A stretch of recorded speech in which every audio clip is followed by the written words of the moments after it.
Good morning, everybody. Mr. Chris here with a little mid-year message for our instrumental music programs.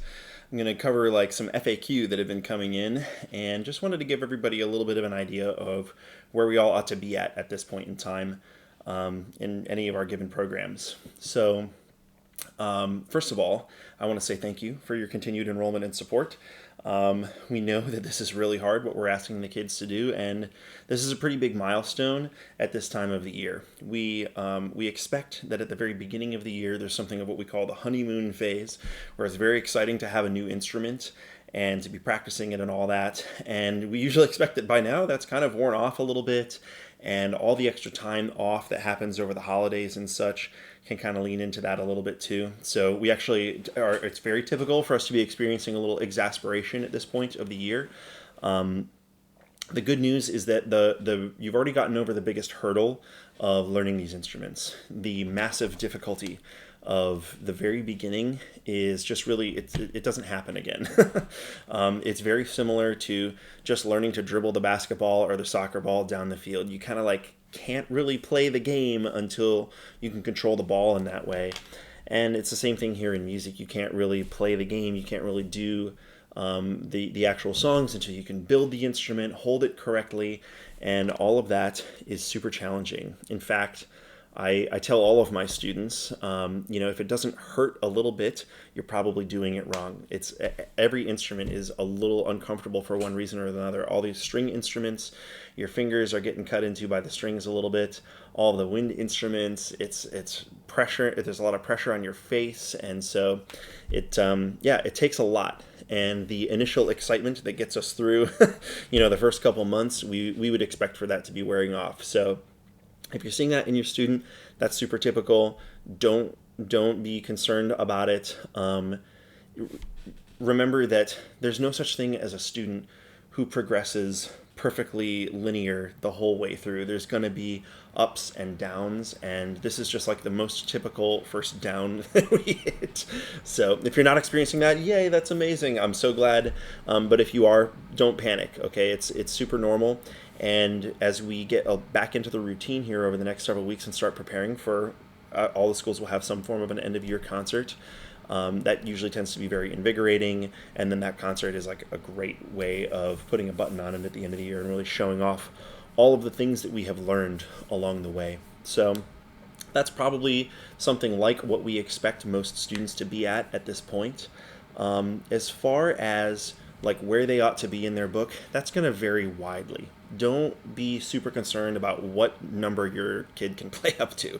It's actually just not that important. I've seen many students who are in their first year don't get that far through the book, and then it clicks and they're way ahead. And I've seen the opposite happen too, where students finished off that whole book in the very first year and then some, and then they stall out for another year or two. So don't make too much of exactly what number the students can play. That's not the most important thing.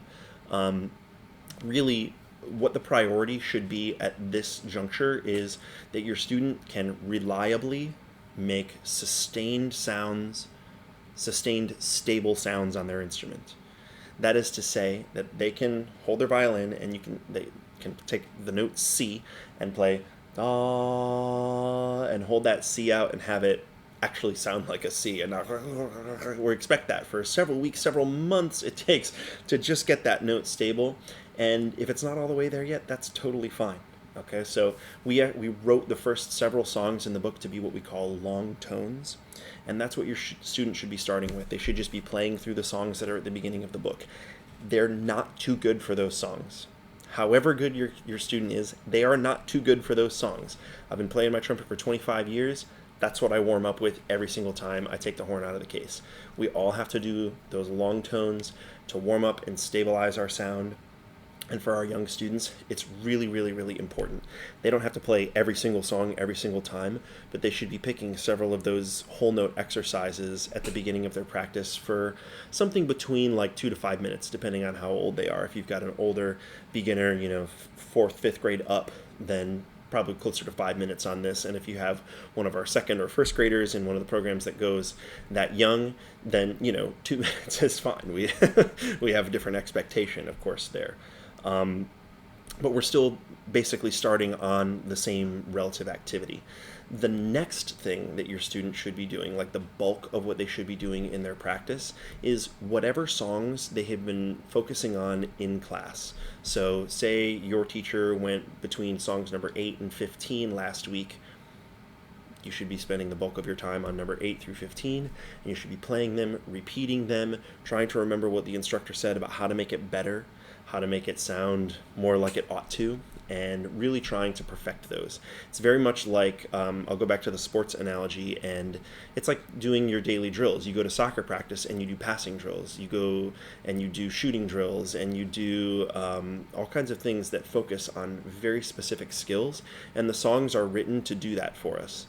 And so it's not enough to go through it once and say, I got it. You've got to make sure that you take the time to go back and really try to perfect it. And so whatever you've been working on in class, it's important. Maybe you want to write it down. Maybe you want to have a pencil with you in class and make sure that you write down, we worked on 8 through 15 today, so that you can know what you're supposed to be practicing at home. And then the last thing all students should be working on again, before I jump to it, roughly 15 minutes on that middle section of your practice. Depends again on age. If you're one of our youngest ones, 10. If you're one of our older ones, maybe 20, maybe 25 minutes or so. But then at the end of your practice, you should be taking some time to make sure that you look at new songs. Every student at this stage of the year should have just enough that they can at least look ahead and try. And we don't care if it's perfect. It's not important that it's perfect at all. It's very important that they're looking ahead and trying. Just like in reading, you eventually have to give the student a book and ask them to read. In music, we want to get to the point where we're not telling them every single little thing that they have to do in order to learn a new song. And so getting exposure to that is really important. The book that you've been given, just flip to one that you've never tried ever before, and try it out. And there's like 70 songs approximately in the book. So that gives you a lot of material. And then when you run out, when you have practiced enough times that you've technically tried everything in the book, you could go back to a few that you haven't tried in a long time. It's basically brand new to you, and that's the goal of what we're doing here. But there's a million books out there, and ours is only special in that it allows us to mix all of these instruments together in our classes. There's other books that probably make it easier on you to start because it's just for your instrument. It's not meant to mix the instrument. And so if you want a recommendation on another book to buy, just give us a quick email. We'll send you a link on Amazon or something you can buy over at the music store. You can literally just Google music. If you like Taylor Swift, put in Taylor Swift for saxophone and you will find hits, and you can try that stuff out. There's nothing that's really too hard or too easy. The concern is not any of that. It's that you are in fact trying new songs. So your practice, just to wrap this all up in a nice neat little bow, should look like long tones, stable sounds, 2 to 5 minutes. Part 2, whatever songs you've been working on in class, that's the bulk of your practice, perfecting them, making them sound as good as you can, and then 15 to 25-ish minutes. And then at the end of your practice, 2 to 5 minutes of trying out some new songs. Those are really rough estimates in time if you're not doing exactly those numbers. If you happen to spend 15 minutes on trying new songs and you only that's great. We don't need to pick at straws here. That's not the important part. But that's at least a rough outline of what it should look like. And that should be happening 4 times per week outside of class. Outside of your class. Your class doesn't count as one of your 4 practices per week. And it's pretty important that you get them spaced out like this, because if you practice really, really heavily the night before, because, oh no, it's band day, it's just like cramming for a test. It's not going to actually cement the information in your head in a way that you're going to be able to carry it with you through the year. You're just going to keep forgetting and relearning and forgetting. It's not an efficient way of doing it. So 4 times per week is the goal between each practice that you're going to see. If you have a week off, then 4 more during the next week, right? So 8 practices before you see your teacher again. That's kind of like the minimum standard goal. If you're doing that much work, then you're in love with it. You're having a great time and your kid is awesome. They can do everything they've been asked to by their instructor. And if you haven't been doing that and you start now, you're going to totally catch up and be totally fine. I'm pretty realistic about what practice actually looks like, and this brand new thing you picked up, oh, you're gonna practice it every day. It's totally unrealistic. So that goal of 4 a week is, it's a soft goal, but if you can be meeting it, at least most weeks, it's going to make a really big difference. Especially when you meet it a couple weeks in a row. The first week where you meet that goal, you'll get this much better. But if you do it a second week in a row, in that week, you'll get this much better. And then in the third week in a row, and then in the fourth week, and you're getting this much better every single week, week after week after week, because you've been consistent and you've built up this foundation that your memory is actually soaking it all up. If you were to go every other week, you would get this much better, and then not really any better, and then this much better, and so the kid who's practicing every other week, you might expect them to be half as good as the kid who's practicing every week. It won't be even close. It won't be even close to being close, because the kid who's practicing every week is getting this much better every single week. And then we make the mistake of going, oh, that student was talented. And I'm sure they are. Like, that's of course, something to do with it. But it also has to do with the consistency, much more to do with the consistency of the work. So that's a little nutshell of what practice should look like. The one other thing that I would like to mention in this message that would help us teachers out a ton would be the night before your band or orchestra day, we need you to make sure you take out your instrument, and to any extent that you can, make sure that it's functioning properly. Okay, if you're a trumpet player, you should have been shown how to oil your valves at this point. If you're not sure about that, or you missed that lesson or whatever, then just pop on YouTube and put in oiling trumpet valves. You will find a great tutorial on it. You should make sure that your valves are oiled the night before, so that you don't show up at school and spend half your practice tearing your instrument apart, and just so that it'll work. Strings, we know you're probably not ready to tune the instruments yourselves yet, so don't freak out too much about that, but make sure that your bow is in good working order, that it has enough rosin on it, so that, again, you're not spending class on that. Woodwinds, you got to make sure that you have a good reed, a good functioning reed that's there in your case, so that you can show up the next day and make sure that and not be like, oh no, my reed is chipped, or these other issues. And also, especially at schools where we have the rotating schedules to try and make sure that you're not missing the same class all the time, please expect your student to know when their band time is. Your student should know. We ask the teachers for help, and sometimes they do, and sometimes they don't. We aren't in control of that. And if we put the onus on the student, it's good for them. This is a reasonable expectation for them. And even my first graders learn it. They know when their band time is, and they come with all their stuff working. It is 100% possible for all of these students to be capable of that. It's not an unreasonable expectation, and when they rise to it, now we've taught them about being responsible as well.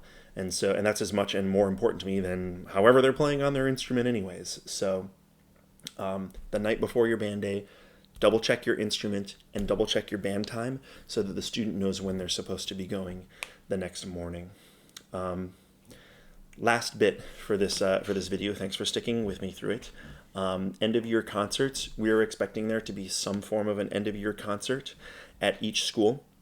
We're probably not really preparing for them yet in earnest. We are. All the work that we're doing leads up to it. But as a general rule, and I don't make all of my teachers think exactly like I do, of course, but my general philosophy is that we're there to show you what we've learned. And so we're going to take whatever we've been learning and we're going to play it for you.